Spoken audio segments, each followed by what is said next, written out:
The Hurricanes and Leafs have clinched playoff berth, and on top of that are the Leafs running away with the Atlantic Division crown. The Ottawa Senators are closing in on a playoff berth, and could the LA Kings actually have a legit chance of winning the Pacific Division? We'll go to all the game recaps from our past couple days and how they affected the standings coming up right now.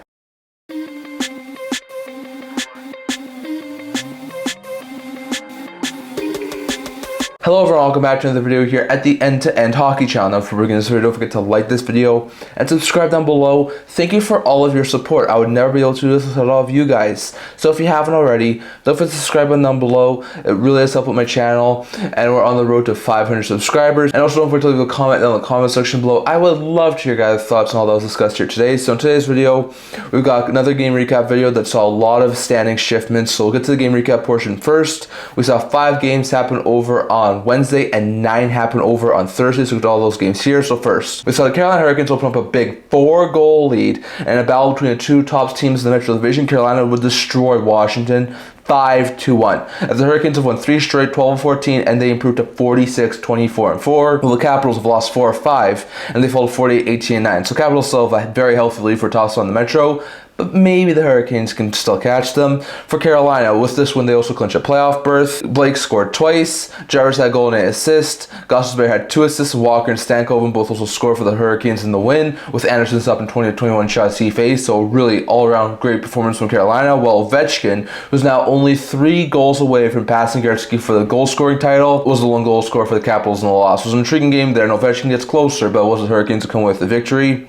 Then we saw New York Rangers blow a 3rd-period lead, but recovered and beat the Minnesota Wild 5-4 in overtime. Thanks to this goal here from Vincent Trocheck on Sportsnet. But the Rangers were able to hold on and get that extra point, as they have a 3-game point streak and they improved to 36-32-7, while the Wild have lost 3 straight and 5 of 6, and they fall to 41-20-7. And Wild are not doing overly good over the past little while. For the Rangers, Panarin had 3.8, goal, 2 assists. Keandre Miller had a goal and an assist, and Schneider, Trocheck with the OT winner, and Kreider also scored for Rangers in the win. While Johansson had 3.8, getting a goal and 2 assists. Nyquist and Faber both had a goal and an assist, and Rossi also scored for the Wild in the loss. So an intriguing game there, a high-scoring affair, but was the Rangers with the overtime victory. Then we saw Toronto Maple Leafs score 3 unanswered goals and held on to beat the Florida Panthers 3-2, as they have a 3-game win, 5-game point streak improved to 46-25-4, and have officially clinched their ticket to the playoffs. That is 9 straight seasons that the Toronto Maple Leafs have been in the playoffs. Well, for the Panthers, they have lost 3 straight, 6 of 9, and fall to 44-27-4. It is not looking good for the Panthers right now to win the Atlantic Division. For the Maple Leafs, Nyes and Marner both had a goal and an assist, and Tavares also scored for the Leafs in the win, while Reinhart had a goal and an assist, and Forsling also scored for the Panthers in the loss. It was an intriguing game there, a close, tightly game, but the Leafs extend their lead for the Atlantic. Then we saw the Colorado Avalanche overcome a 2-goal deficit and scored 3 unanswered to beat the Blackhawks 3-2 in a shootout,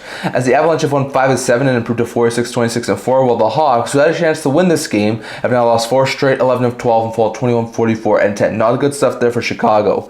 For the Avalanche, Makar had a goal and an assist. Natchez also scored in regulation, and Lehkonen and McKinnon were 2 shield goal scorers for the Avalanche in the win, while Murphy had a goal and an assist, and McKayev also scored in regulation, with Teravainen being the lone shield goal scorer for the Hawks in the shield loss. It was an intriguing game there, but the Avalanche come away with a massive 2 points to stay ahead of St. Louis and Minnesota. Then we saw Seattle Kraken open the scoring and absolutely obliterated the Vancouver Canucks 5-zip, as the Kraken improved to 32-38-6, while the Canucks have lost 3 straight, 5 of 7, fall to 34-28-13. I think it's safe to say the Canucks playoff chances are basically done now. For the Kraken, had 3 assists. Burakovsky had a goal and an assist. Dunn had 2 assists. Larson, Stevenson, Eisman, and Wright also scored, and the Cord stopped all 24 shots he faced in the shutout and won for Seattle. While with the loss, Vancouver's playoff chances are basically non-existent. So interesting game there, but Seattle comes away with an impressive victory. Those are 5 games we saw over on Wednesday, going over to the 9 we saw over on Thursday. First, we saw all the Senators go to a 2-goal lead. This goal here from Jake Sanderson on Sportsnet. At the time, it would make it a 2-0 game over Tampa, and they would hold on as Ottawa takes down Tampa Bay 2-1, as it sent out point 4-5 and improved to 40-29-6, while the Bolts had their 4-game win streak end and fall to 44-26-5. So an impressive game there from Ottawa. For the Senators, Greg had 2 assists, Pinto and Sanderson were 2 goal scorers, and Ullmark stopped 31 of 32 shots he faced in the win for the Senators, while Hagel was 1 goal scorer for the Bolts in the loss. It was an intriguing game there, but a big win there for Ottawa to get closer to clinching a playoff berth, and on top of that, get closer to being a top 3 team in the Atlantic. Then we saw Montreal Canadiens go to a 3 3-goal lead and held on for a 4-1 victory over the absolutely hurting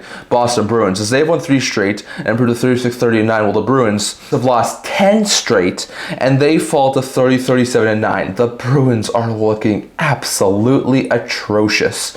For the Canadiens, Suzuki and Gallagher both had goal and assist. Evans had 2 assists, and Caulfield and Dvorak both also scored, with Montembeault stopping 18 and 19 shots he faced in the win for the Habs, while Elias Lindholm was a lone goal scorer for the Bruins in the loss. It was an intriguing game there, but the Canadiens do get a massive 2 points to extend their lead for the top wildcard spot. Then we saw Colorado Avalanche score 5 unanswered goals, and after trailing 3-2, would take down the Columbus Blue Jackets 7-3, and was basically a must-win for Columbus, as the Avalanche have a 3-game point streak of 6 of 8 and improve to 47-26-4, while the Jackets have lost 8 of 11 and fall 34-31-9. The Jackets are still crashing, even though they had a little bit of a good stretch. It was just about a week ago.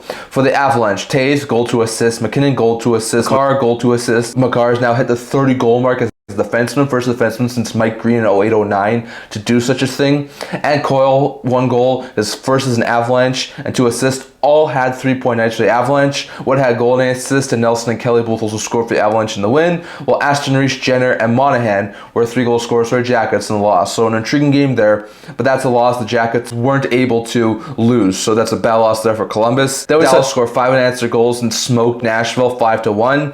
As Dallas has a 7-game win and 10-game point streak and improved to 50-21-4, while the Predators have lost 5 straight, 6-7, and fall to 27-41-8. So that's a bad loss there from Nashville. For Dallas, Marchand had goal and assist. Duchesne, Wren, and Robertson all had 2 assists. Hence, Johnston, Granlund, and Bichelle also scored. And Andre stopped 28-29 shots he faced in the win for Dallas, while Stamkos was 1 goal scorer for Predators in the loss. Stamkos being one of the bright spots in Nashville, but still, it's a dominant victory there from Dallas.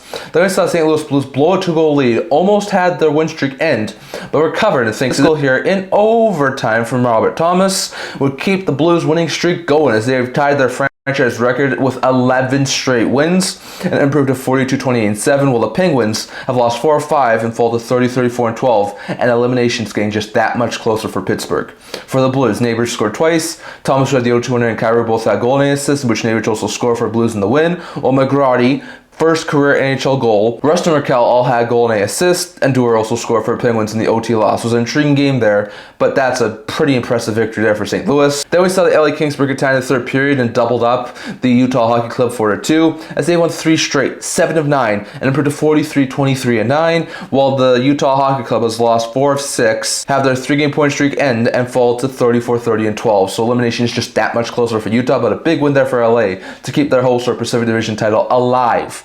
For the Kings, Doughty had a goal and an assist, and Kempe, Fiala, and Moore also scored for the Kings in the win, while McBain had goal and an assist, and Krause also scored for Utah in the loss. It was an intriguing game there, but impressive victory there from the LA Kings. Then we saw our Flames break a tie in the 2nd period and pulled away to beat Anaheim 4-1. As Calgary's won 6 of 9 and improved to 36-27-12, while the Anaheim Ducks fall to 33-34-8 and have been officially eliminated from playoff contention. So not great stuff there for Anaheim. For Calgary, Coleman scored twice, Sharangovich had 2 assists, Kadri and Rooney both also scored, and Wolf stopped 26-27 shots he faced in the win for the Flames, while Zellweger was 1 goal scorer for Ducks in the loss. So intriguing game there, but a really impressive win for Calgary to keep pace to a playoff spot. Then we saw Winnipeg Jets open the scoring and shut out Vegas 4-0, as the Jets have won 4 of 5 and improved to 52-20-4, while the Knights have fallen to 45-22-8. Bad loss there from Vegas. For the Jets, Niederreiter had 2 assists, Shafley, Lowry, Perfetti, and Miller were 4 goal scorers, and Comrie stopped all 26 shots he faced in the shutout and victory for Winnipeg. So impressive victory there for Winnipeg and what could be a potential Western Conference Final preview. And then we saw the Edmonton Oilers blow a few leads, but recovered and were narrowly able to take down San Jose Sharks 3-2 thanks to this goal here from Jeff Skinner late in the 2nd. It was a go-ahead goal, Ronaldo Chris Sportsnet, but the Oilers were able to come away with the victory, as they won 3 straight and improved to 44-26-5, while the Sharks have lost 4 straight, 6 of 8, and fall at 20-45-10, and still remain a team who can just play spoiler at this point. For the Oilers, Skinner had a goal and an assist, Bouchard had 2 assists, and Arvidsson and Brown both also scored for the Oilers in the win, while Ferraro had 2 assists, and Toffoli and Thompson were 2 goal scorers for the Sharks in the loss. It was an intriguing game there, but that is a really important victory there for the Edmonton Oilers. So those are all the games from our past couple of days. series. Lots of intriguing ones that affected the standings. So let's just go over to those standings and see how everything sits at this current point in time. So at this current point in time, 8 teams in the Eastern Conference have hit the 80-point plateau, including 5 who have hit the 90-point plateau, and 1 team, that's the Caps, who have hit triple digits. They're at 105 points and have clinched a playoff berth. After them, you have the 96-point Toronto Maple Leafs, who currently lead the Atlantic, and the 96-point Carolina Hurricanes. Both of them have also now clinched playoff berths, as they're the second and third team in the playoffs in the Eastern Conference. After them, you had the 93-point Bolts, the 92-point Panthers, who are both also at 90 points. Then you have the 87-point Devils, the 86-point Senators, who are in the first wildcard position, and now the 81-point Montreal Canadiens, who are in the second wildcard position at 81 points. So brilliant stuff there from the Montreal Canadiens. After them, you have the New York Rangers, who are currently 2 points back at 79 points, same amount of games played. The Jackets, who are 4 points back at 77 points, but do have a game in hand. The Red Wings, who are at 75 points, that's 6 back, but also do have a game in hand.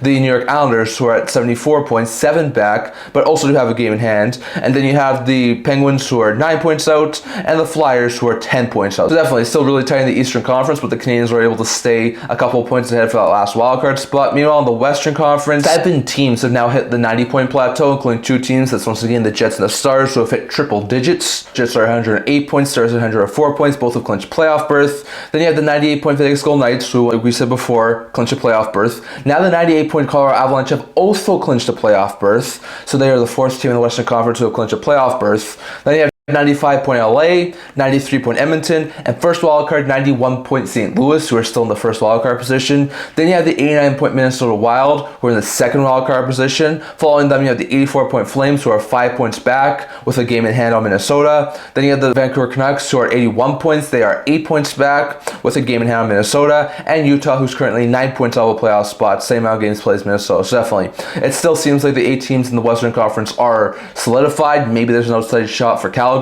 but still, it's a lot more closer in the Eastern Conference, but some interesting playoff races as more and more clinches and more eliminations continue to happen. So definitely, that's all I'm going to talk for today. I'd love to hear your guys' thoughts. Were any of the games surprised to you? And are you surprised with any team's placements in the standings? Definitely let me know your thoughts on all of that down in the comment section below. That's all I'm going to talk for today. Remember to like this video, and if you're a legend, remember to subscribe below. Thank you for all of your support. I would never be able to do this without all of you guys, so if you haven't already, don't forget to subscribe button down below. It really does help with the channel. And don't forget to leave a comment down in the comment section below. Would love to hear your guys' thoughts on all of this. I also have a blog talking about news, rumors, analysis, stuff like that, so check that out. I have a link to that down in the description below, and I can't wait to see you guys all for the next video. See you guys soon.